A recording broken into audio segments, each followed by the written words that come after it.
Bonjour à tous, on démarre une nouvelle série de vidéos et aujourd'hui on commence sur la cellule musculaire. Vous êtes prêts? C'est parti!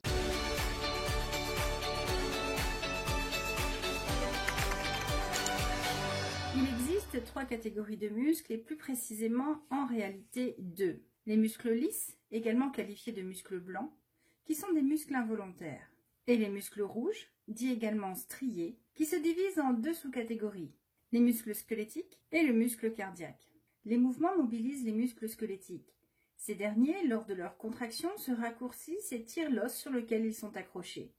Nous allons particulièrement nous intéresser à cette dernière catégorie.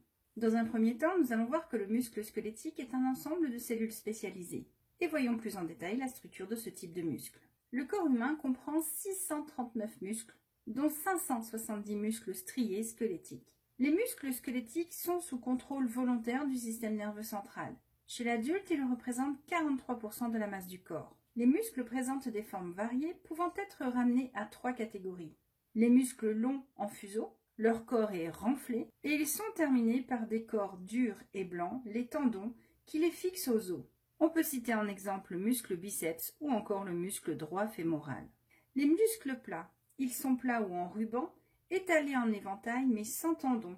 Ils s'insèrent sur les os par une lame tendineuse appelée aponévrose d'insertion. Ils forment les parois des grandes cavités du corps, comme par exemple le grand pectoral ou le diaphragme. Enfin, les muscles courts, ils sont circulaires et délimitent une ouverture. On va notamment penser aux muscles orbitaires ou aux muscles situés autour des lèvres. Les muscles striés ont 5 propriétés essentielles. Tout d'abord, l'excitabilité. C'est la propriété que possède un muscle à réagir à une stimulation par la production de phénomènes électriques par l'intermédiaire de neurotransmetteurs. La contractilité, c'est la propriété du tissu musculaire à se contracter avec force en présence de la stimulation appropriée et de mobiliser ainsi les éléments osseux auxquels ces fibres sont rattachées. L'élasticité, c'est la propriété du tissu musculaire à reprendre sa forme initiale lorsque s'arrête la contraction. La tonicité, c'est sa propriété à être dans un état permanent de tension, c'est ce qu'on appelle le tonus musculaire. Enfin et pour terminer, la plasticité, c'est la propriété du muscle à modifier sa structure selon le travail qu'il effectue et à s'adapter au type d'effort. Le muscle squelettique exerce 4 fonctions importantes. La mobilisation du corps dans son environnement extérieur, le maintien de la posture globale du corps, la stabilité des articulations, et enfin, une fonction non négligeable, la production de chaleur. Dans un muscle en fuseau, on observe une alternance de tissu musculaire et de tissu conjonctif en beige ici. Ce tissu conjonctif soutient et protège les fibres musculaires qui ne sont autres que de grandes cellules musculaires fusionnées, riches en myofibrilles. Celles-ci sont des fibres protéiques élastiques. Les fibres musculaires ou cellules musculaires sont regroupées en faisceaux musculaires. Le tissu conjonctif enrobe et conduit les vaisseaux sanguins et lymphatiques ainsi que les nerfs qui desservent le muscle. En allant vers les 2 extrémités du muscle en fuseau, le tissu musculaire disparaît alors que le tissu conjonctif se maintient et se densifie pour constituer le tendon. Ce dernier est une structure solide qui attache le muscle à l'os. Certains muscles, comme le biceps, vont posséder 2 tendons. Voilà pourquoi on l'appelle biceps. Le triceps, qui se trouve derrière, possède donc 3 tendons. Le quadriceps possède donc 4 tendons. Intéressons-nous maintenant à la structure et à l'ultrastructure de la cellule musculaire squelettique. Vous l'avez appris, chaque cellule spécialisée dans une fonction possède une structure et une organisation facilitant cette fonction.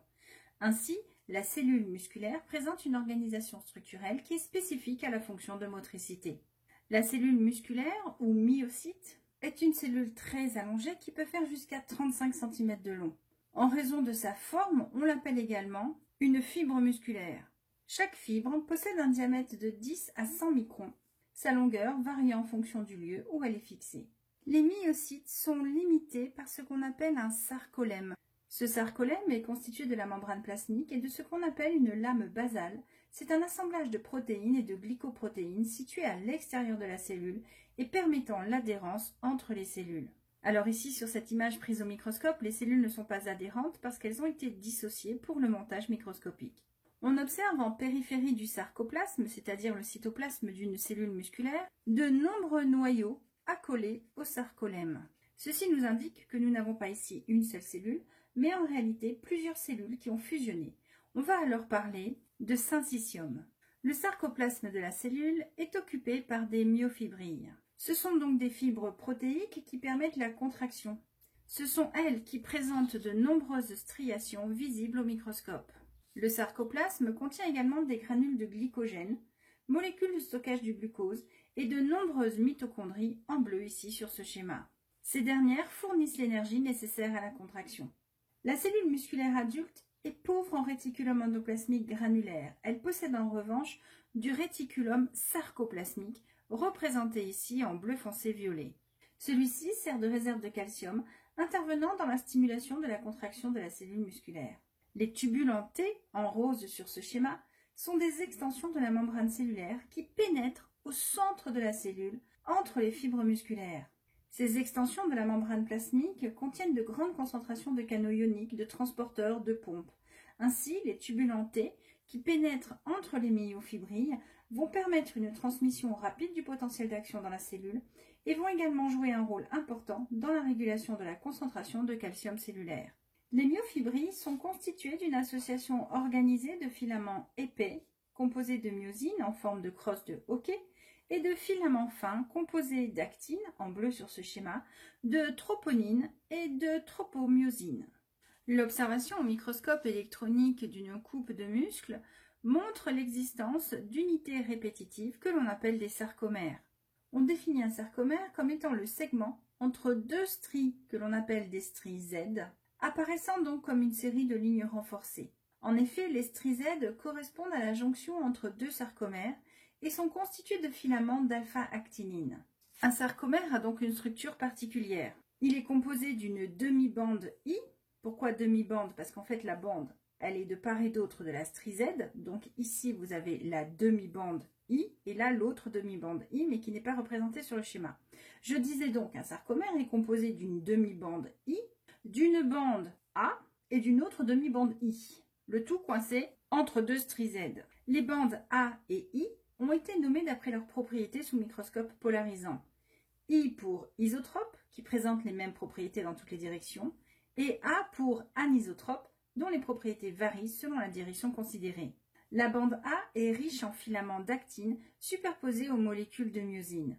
On retrouve une partie plus pâle dans une région appelée la bande H, constituée uniquement des tiges de molécules de myosine. Incluse dans cette bande H, nous avons une strie que l'on appelle la strie M. C'est une ligne qui apparaît, pourquoi? Parce qu'à cet endroit-là, les tiges de myosine se relient en hélice. Les demi-bandes I ne sont constituées que des filaments d'actine et de filaments de titine. Oui, je sais, mon grand-père appelle sa dodoche une titine. Bon, on ne parle pas d'une voiture, on parle de protéines. Donc cette titine, c'est une protéine élastique qui part de la strie M et qui rejoint la strie Z. Elle porte les filaments de myosine. D'autres protéines interviennent dans le maintien des sarcomères au sein de la myofibrille. On peut citer en exemple la desmine, ici en violet sur le schéma, qui fait partie du cytosquelette et qui lie entre elles les myofibrilles, mais également les myofibrilles à la membrane plasmique. Ainsi, vous aurez compris que les caractères d'isotrope et d'anisotrope correspondent aux différences de constitution des différentes parties du sarcomère. Intéressons-nous maintenant au mécanisme de la contraction. Lors de la contraction, le sarcomère se raccourcit de l'ordre de 20 à 40%. Les zones I et H se rétrécissent alors que la zone A reste inchangée. Ceci est dû au fait que les filaments fins glissent entre les filaments épais vers la ligne médiane du sarcomère. L'interaction entre l'actine et la myosine est responsable de la contraction du muscle suivant le modèle des filaments glissant les uns sur les autres. L'actine joue le rôle de molécule tractée et la myosine joue le rôle de moteur moléculaire qui s'accroche sur les filaments d'actine et les tire vers la bande M. Chaque tête de myosine va s'attacher et se détacher plusieurs fois lors de la contraction et tirer ainsi le filament d'actine vers le centre du sarcomère. Le raccourcissement du muscle est donc dû à de nombreux cycles de fixation, pivotement, détachement entre l'actine et la myosine de chaque sarcomère. Le glissement très faible du filament d'actine est amplifié par la répétition des sarcomères le long de la myofibrille, par le nombre de myofibrilles et de fibres qui constituent le muscle.